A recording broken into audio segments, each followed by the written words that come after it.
Good morning, students. So, in our previous lectures, we have studied about the tests and investigations we do during pregnancy. Okay, the normal test and investigation that has to be done during pregnancy. Today, we will be learning about some special investigations that need to be done during pregnancy. These investigations are done to rule out some birth defects. Okay, some special investigations are done to rule out some birth defects like chromosomal defects or like cleft palate, neural tube defects, neural tube has properly been closed or not. So for this we have to do some test, so in which we can see spina bifida and anencephaly. In chromosomal defects we can see for the conditions like if there is any extra chromosome or there are missing chromosomes. So in these tests we come to know about if the baby is having Down's syndrome or trisomy 18 or trisomy 13 or trisomy 47 triple X or Turner syndrome. Okay, all these defects can be screened in the during the pregnancy.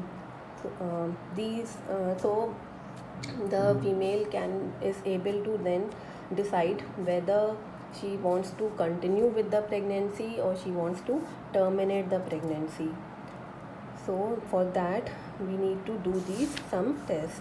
Okay, risk factor for having these anomalies is more when the pregnancy has taken place in females who are above 35 years of age. Okay, otherwise these conditions generally don't occur when the pregnancy is at around 25 or 30 years of within 30 years of age. Okay, so these are first trimester screening. First trimester screening includes prenatal CF DNA screening. CF is cell-free DNA screening or non-invasive prenatal screening. Non-invasive means in which there are no invasive procedures are not used. First, this test has to be done. Okay, non-invasive prenatal screening. What happens in this? Some maternal blood, these are just maternal blood tests that are done at around 10 weeks of pregnancy to check for the genetic conditions of the fetus. So just by examination of maternal blood test at 10 weeks, we can screen out if there are any possibilities of having any birth defects. These are not the diagnostic test. ये पूरी तरह से नहीं बताएंगे कि आपको इनमें से कोई बीमारी है कि नहीं है बच्चे को. ये टेस्ट जो होते हैं स्क्रीनिंग टेस्ट पहले जो होते हैं जो नॉन इन्वेसिव होते हैं, इनसे आपको पता ये चलता है कि बीमारी बच्चे में होने की चांसेस हैं कि नहीं, ज़्यादा चांसेस हैं कि मतलब रिस्क फैक्टर्स ज़्यादा हैं क्या.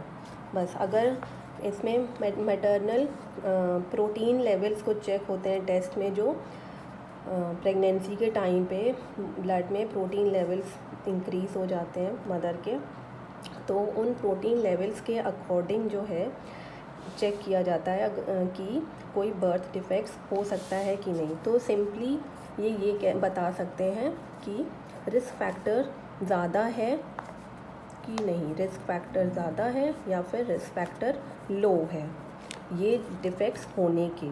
ठीक है, टोटली ये डिफेक्ट है येस और नो में नहीं आंसर आएगा इन टेस्ट के थ्रू.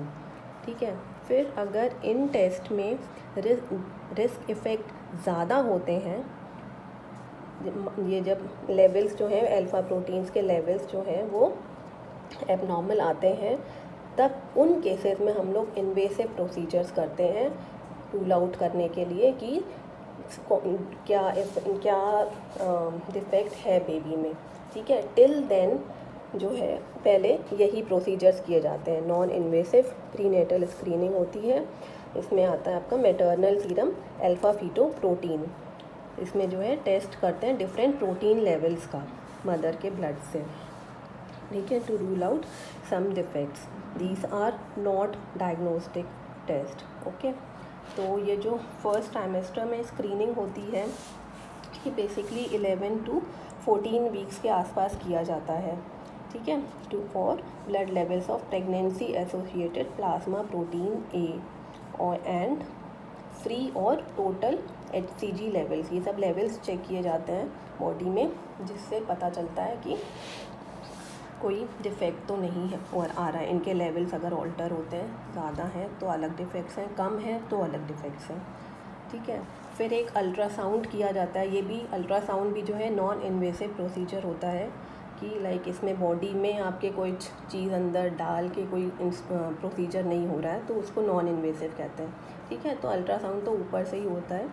तो अल्ट्रासाउंड स्कैन एक होता है नकल ट्रांसक्यूलेंसी स्कैन, जो कि 11th वीक के अराउंड किया जाता है। इसमें क्या होता है कि जो बेबी की जो है thickness of the skin and tissue at the back of the baby's neck, ये चेक की जाती है। ठीक है, अगर थिकनेस जो है ज़्यादा होती है तो जो है इसमें डाउन सिंड्रोम होने के चांसेस ज़्यादा होते हैं। If thickness is more than 5 to 6 mm it is abnormal, उससे आप जो है डाउन सिंड्रोम से बेबी सफ़र तो नहीं कर रहा है, वो पता चल सकता है इससे। और कुछ कार्डियोवैस्कुलर एबनॉर्मेलिटीज़ भी पता चलती हैं। ठीक है, नकल ट्रांसक्यूलेंसी, इसमें सिर्फ एक अल्ट्रासाउंड करते हैं स्पेशली स्किन और टिश्यू की थिकनेस देखने के लिए, बेबी के नेक और बैक की जो है थिकनेस कितनी होती है, उससे normal thickness 2.9 mm to 3.5 mm होनी चाहिए। ठीक है, ये टेस्ट जो होता है वो 15 से 20th वीक के अंदर हो जाना चाहिए।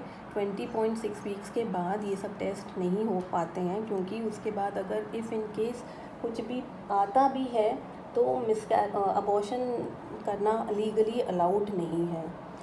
तो इसलिए ये जितने भी स्क्रीनिंग टेस्ट होते हैं, कुछ भी डिफेक्ट देखना है तो वो टेस्ट 20 वीक्स ऑफ प्रेगनेंसी से पहले ही करना होता है, ताकि जो है उसके बाद अबॉर्शन करने में मैटरनल मॉर्बिडिटी ज़्यादा रहती है। ठीक है,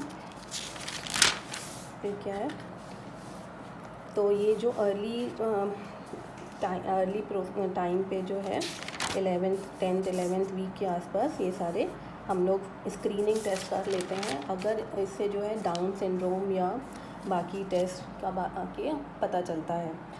अगर जो है इसमें रिस्क फैक्टर ज़्यादा आ रहा है, तब जो इन्वेसिव टेस्ट करते हैं, वो इन्वेसिव टेस्ट क्या होते हैं, या तो एमनियोसेंटेसिस कर सकते हैं, या फिर क्रॉनिक पिलस सैम्पलिंग कर सकते हैं, या फिर कॉर्डोसेंटेसिस कर सकते हैं। ठीक है, ये 3 अलग और टेस्ट होते हैं जो कि ये डायग्नोस्टिक टेस्ट होते हैं, इन्वेसिव टेस्ट होते हैं, डायग्नोस्टिक टेस्ट होते हैं, जो बताएंगे कि यस बेबी को ये प्रॉब्लम है या फिर नो बेबी को ये प्रॉब्लम नहीं है। हाँ, ठीक है, यस या नो बताएंगे ये वाले टेस्ट। ये वाले टेस्ट खाली रिस्क फैक्टर बताएंगे कि प्रॉब्लम हो सकती है, होने के चांसेस ज़्यादा हैं या कम हैं। कम का मतलब ये नहीं कि नहीं हो सकते हैं, चांसेस तभी भी हो सकते हैं। ये टोटली 100% श्योर कुछ टेस्ट नहीं है, लेकिन अगर लो आता है फैक्टर तो लोग आगे जो है इन्वेसिव प्रोसीजर्स नहीं ही कराते हैं।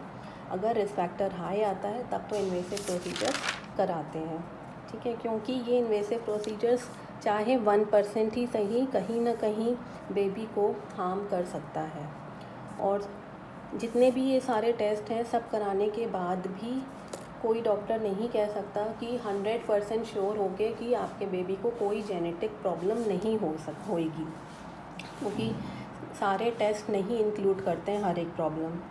तो कुछ ना कुछ प्रॉब्लम हो सकती है जेनेटिक या क्रोमोसोमल या कोई भी, जो कि इन टेस्ट में भी डिटेक्ट नहीं होती है।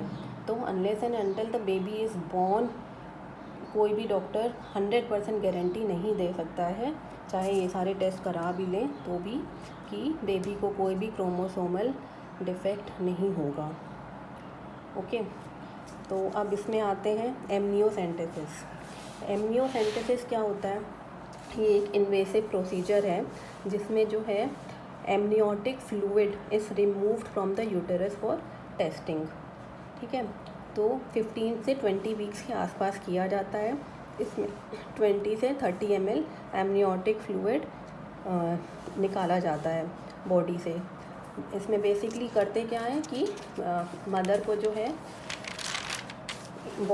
एब्डोमेन का एक एरिया जो है क्लीन करके उसमें लोकल एनेस्थीसिया वहाँ लगाते हैं और एक नीडल इंसर्ट करते हैं एकदम under the guidance of ultrasound. पहले तो देखा जाता है कि पोजीशन क्या है बेबी का, तो उस हिसाब से फिर नीडल इंसर्ट की जाती है। पहले अल्ट्रासाउंड भी साथ साथ करते हैं, अल्ट्रासाउंड से देखते हैं कि बेबी का पोजीशन कहाँ है, तो ताकि नीडल जो है वो बेबी को ना लगे कहीं पर भी। ठीक है, the doctor inserts a thin hollow needle through the abdomen and uterus and into the amniotic sac. ठीक है, इससे लंबी सी नीडल एब्डोमेन में डाली जाती है, पूरा चेक करके कि बेबी उस साइड नहीं होना चाहिए, उस साइड जो है एमनियोटिक सैक खाली दिखे और प्लेजेंटा और बेबी इस साइड दूसरे साइड होंगे तो अवे फ्रॉम द बेबी। और फिर एमनियोटिक फ्लूइड जो है वहाँ से विड्रॉ किया जाता है और फिर फाइनली उसको एनालाइज किया जाता है। ठीक है, लेबोरेटरी में। तो इस प्रोसीजर से जो है मदर को थोड़ा बहुत पेन हो सकता है, मेंस्ट्रुअल लाइक पेन होगा कुछ आवर्स के लिए, बट 1-2 दिन में she can resume her normal activities. Okay, ये प्रोसीजर 1-2 मिनट का ही रहता है और इससे जो है diseases like Down syndrome, cystic fibrosis, muscular dystrophy और न्यूरल ट्यूब डिफेक्ट्स या Turner syndrome, sickle cell anaemia, haemophilia, beta thalassaemia, ये सारे डिजीज़ेस का जो है इस टेस्ट के थ्रू पता चल सकता है कि ये बेबी को कहीं ये सारे टेस्ट से किसी से सफ़र तो नहीं कर रहा। ठीक, फिर इसका जो रिज़ल्ट होता है ये 3 to 4 या 5 वीक्स के बाद ही आता है रिज़ल्ट जो है, क्योंकि पूरा क्रोमोसोम्स लेवल जो है सब चेक करने में इतना टाइम लग जाता है। इतने वीक्स के बाद ही पता चलता है कि ये क्या एबनॉर्मेलिटी है बेबी में। ठीक है, इसमें रिस्क ऑफ मिसकैरेज एसोसिएटेड जो रहता है एमनियोसेंटेसिस से is 1 in 900 female, that is 0.11% chances होते हैं कि because of this procedure miscarriage हो जाए। ठीक है, इसके बाद प्रोसीजर्स आते हैं हमारे कोरियोनिक विलस सैम्पलिंग एंड कॉर्डोसेंटेसिस।